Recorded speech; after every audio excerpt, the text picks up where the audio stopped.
नमस्कार स्वागत जनाऊँगी आज भिडियो आम कोकोनट तेलर शिशु चर्म और तार देखाशुना किपर यह आपणकर शिशु चर्म सुस्थ रखार सहायक हो पारे से विषय आज किसी आलोचना करवा।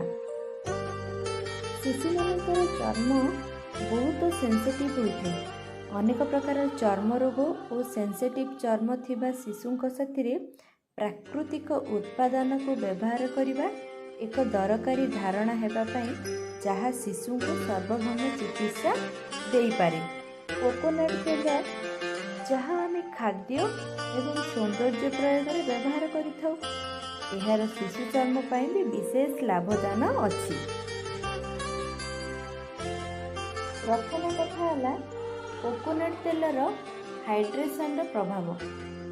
यह प्राकृतिक और मॉइस्चराइजिंग गुण शिशुंकर चर्म को गभीर भाव में हाइड्रेट करिथाए। यह नियमित भाव व्यवहार करें जहाँ चर्म को सामान्य रूपे सॉफ्ट है।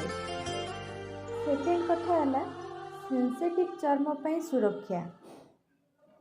कोकोनट ऑयल एक नेचुरल एंटीबैक्टेरियल और एंटी फंगल गुण रही जहाँ सेंसिटिव चर्म को अन्य इन्फेक्शन इरिटेशन रु वंचित करी रखि थाए। तृतीय कथा है शिशुंकर चर्म को किपरि आमे ग्लोइंग स्किन आनी परिबा एवं सुस्थ रखि परिबा।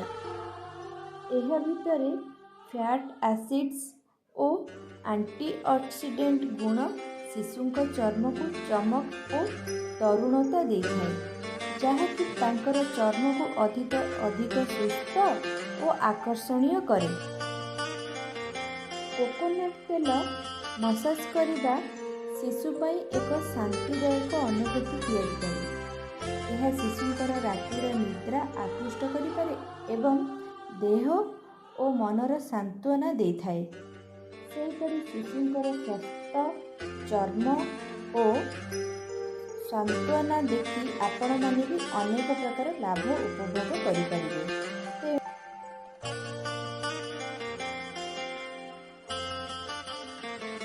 आपण माने एहार बेनिफिट्स वर्तमान निश्चय बुझी पारिथिबे।